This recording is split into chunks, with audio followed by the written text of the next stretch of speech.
ಮಾನ್ಯ ಅಧ್ಯಕ್ಷರೇ, ಕಳೆದ ವಿಧಾನಸಭೆ ಅಧಿವೇಶನ ಆದಮೇಲೆ ನಮ್ಮ ಈ ಮನೆಯಲ್ಲಿ ಶಾಸಕರಾಗಿದ್ದಂಥ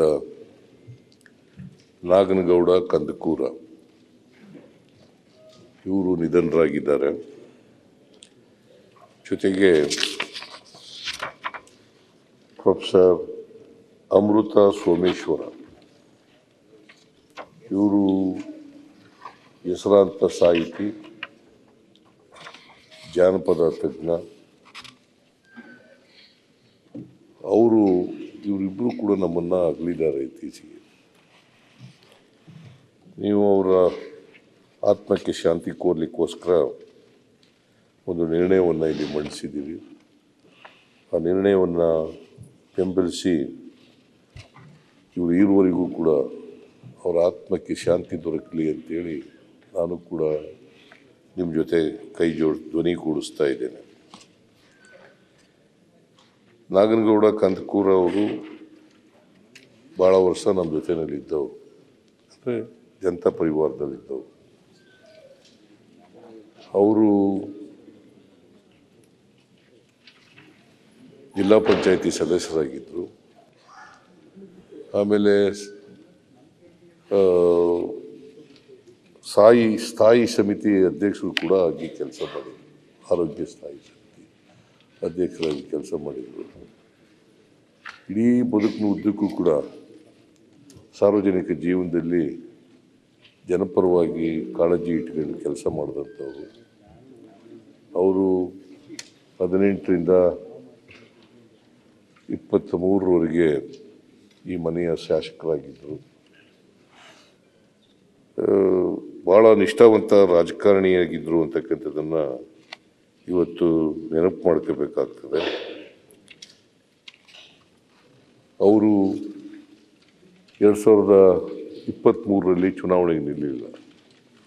ಯಾಕಂದರೆ ವಯಸ್ಸಾದ ಕಾರಣ ಮತ್ತು ಆರೋಗ್ಯ ಇವೆಲ್ಲ ಕಾರಣಗಳಿಂದ ಅವ್ರ ಮಗನನ್ನು ಶಾಸಕರಾಗಿ ಮಾಡಿ ಈ ಮನೆಗೆ ಕಳಿಸಿದ್ದಾರೆ. ಸೊ ಅವರ ಕುಟುಂಬ, ಇಡೀ ಕುಟುಂಬ ಆ ಭಾಗದಲ್ಲಿ ಗುರುಮಿಠಕಲ್ ಮತ್ತು ಗುಲ್ಬರ್ಗ ಜಿಲ್ಲೆಯಲ್ಲಿ ಅವರದೇ ಆದಂಥ ಛಾಪನ್ನು ಹೊಂದಿದ್ದರು, ರಾಜಕೀಯ ಪ್ರಭಾವವನ್ನು ಹೊಂದಿದ್ದರು. ಅಂಥವರು ನಮ್ಮನ್ನು ಅಗಲಿದ್ದಾರೆ. ಅವರ ನಿಧನದಿಂದ ನಷ್ಟ ಆಗಿದೆ ಅಂತಕ್ಕಂಥ ಮಾತುಗಳನ್ನ ಈ ಸಂದರ್ಭದಲ್ಲಿ ಹೇಳಲಿಕ್ಕೆ ಬಯಸ್ತಾ ಇದ್ದೇನೆ. ಆಮೇಲೆ ಪ್ರೊಫೆಸರ್ ಅಮೃತ ಸೋಮೇಶ್ವರ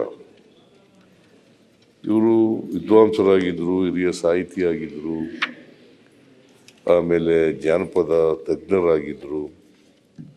ಇವರು ನಮ್ಮನ್ನು ಅಗಲಿದ್ದಾರೆ. ಇವರು ಕನ್ನಡ MA ಮಾಡಿಕೊಂಡು ಕನ್ನಡ ಲೆಕ್ಚರರ್ ಆಗಿದ್ದರು.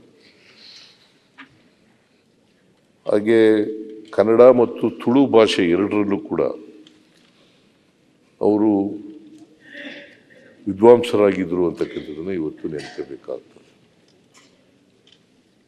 ಅವರಿಗೆ ಯಕ್ಷಗಾನ, ತುಳು ಮತ್ತು ಭೂತಾರಾಧನೆಯಲ್ಲಿ ವ್ಯಾಪಕವಾದಂಥ ಸಂಶೋಧನೆಯನ್ನು ನಡೆಸಿದರು.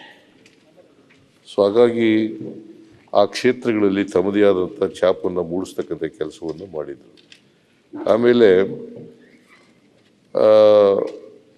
ತಂಬಿಲ ಮತ್ತು ರಂಗೀತ ಅಂತಕ್ಕಂಥ ನಾಟಕಗಳನ್ನು ಕೂಡ ರಚನೆ ಮಾಡಿದ್ದರು.